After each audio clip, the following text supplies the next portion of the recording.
ನಮಸ್ತೆ ಎಲ್ಲರಿಗೂ. Welcome to Sudha Chalan. ಸ್ವಲ್ಪ ದಿನದಿಂದ ಲಾಗ್ ಮಾಡೋಕ್ಕಾಗ್ತಾಯಿರಲಿಲ್ಲ, ಯಾಕಂದರೆ ಸ್ವಲ್ಪ ಹುಷಾರು ಇದ್ದಿಲ್ಲ. ಆಮೇಲೆ ಮತ್ತೆ ಮಗಳು ಸ್ಕೂಲ್ಗೆ ಹೋಗಬೇಕಾಗಿತ್ತು. ಬೆಳಗ್ಗೆ ಅದೇ ಸರೋಗ್ಬಿಡುತ್ತೆ ಸ್ಕೂಲ್ಗೆ ಹೋಗೋದ್ರಿಂದ. ಸ್ವಲ್ಪ ದಿನದಿಂದ ಮತ್ತೆ ಲಾಗ್ ಸ್ಟಾರ್ಟ್ ಮಾಡೋಣ ಅಂತ ಲಾಗ್ ಸ್ಟಾರ್ಟ್ ಮಾಡಿದ್ದೀನಿ. ನಮ್ಮ ಅಕ್ಕವ್ರ ಮನೆಗೆ ಹೋಗ್ಬೇಕಾಯ್ತು, ಅಲ್ಲೊಂದು ಫಂಕ್ಷನ್ ಇತ್ತು ಗೊತ್ತಿರೋದು. ಸರಿ ಹೋಗಿ ಬರೋಣ ಅಂತ ಅಲ್ಲೋಗಿ ಊಟ ಎಲ್ಲ ಮಾಡಿಕೊಂಡು ಮತ್ತೆ ವಾಪಸ್ ಮನೆಗೆ ಬಂದ್ವಿ. ಮನೆಗೆ ಬಂದು ಸ್ವಲ್ಪ ಟೀ ಮಾಡಿ ಕುಡಿದ್ಬಿಟ್ರೆ ಸ್ವಲ್ಪ ಆರಾಮ ಅನಿಸುತ್ತೆ ಅಂತ ಟೀ ಮಾಡಿ ಕುಡಿದ್ಬಿಟ್ಟು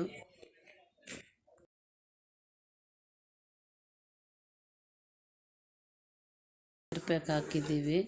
ನೋಡೋಣ, ಫಸ್ಟ್ ಟೈಮ್ ಟ್ರೈ ಮಾಡಿರೋದು ಯಾವ ರೀತಿ ಬರುತ್ತೆ ಅಂತ. ಬೀಟ್ರೋಟಿಂದ ಮಾಡಿರೋದು ಚೆನ್ನಾಗಿ ಬಂದರೆ ಅದನ್ನೇ ಕಂಟಿನ್ಯೂ ಮಾಡೋಣ ಅಂತ ಅಂದ್ಬಿಟ್ಟು ಮಾಡಿದ್ವಿ. ಅದು ಹಾಕಿ ಸ್ವಲ್ಪ ಬೆಳಗ್ಗೆ ಅಂದರೆ ಆಗಲ್ಲ, ಟೈಮ್ ಸಾಕಾಗಲ್ಲ ಸ್ಕೂಲ್ಗೆ ಹೋಗೋಷ್ಟೊತ್ತಿಗೆ ಅಂದ್ಬಿಟ್ಟು ಸಾಯಂಕಾಲನೇ ಹಚ್ಕೊಂಡು ತಲೆ ವಾಶ್ ಮಾಡ್ಕೊಂಡಿದ್ದಾಳೆ. ಯಾವ ರೀತಿ ಬರುತ್ತೆ ಅಂತ ನೋಡೋಣ. ಆಮೇಲೆ ಅಡುಗೆ ಎಲ್ಲ ಮಾಡಿಬಿಟ್ಟು ಊಟ ಎಲ್ಲ ಮಾಡೋಷ್ಟೊತ್ತಿಗೆ 9 ಗಂಟೆ ಆಯಿತು. ಮತ್ತು ಕೂದಲೆಲ್ಲ ವಾಶ್ ಮಾಡಿದ್ದಾಳೆ. ತುಂಬಾ ಚೆನ್ನಾಗಿ ಬಂದಿದೆ ಕೂದಲು. ಮತ್ತೆ ಹಾಕಬೇಕು, ವಾರಕ್ಕೆ ಒಂದು ಸಲ ಆದರೂ ಹಾಕ್ಕೊಂಡು ವಾಶ್ ಮಾಡಿದ್ರೆ ತುಂಬಾ ಚೆನ್ನಾಗಿರುತ್ತೆ. ಕೂದಲು ನೈಸಾಗಿ ಬಂದಿದೆ. ವೈಟ್ ಏರು ಹೋಗುತ್ತೆ ಅಂದ್ಕೊಂಡಿದ್ದೀನಿ. ನೋಡೋಣ, ವೈಟ್ ಏರ್ ಹೋದರೆ ಅದನ್ನೇ ಕಂಟಿನ್ಯೂ ಮಾಡೋಣ ಅಂತ.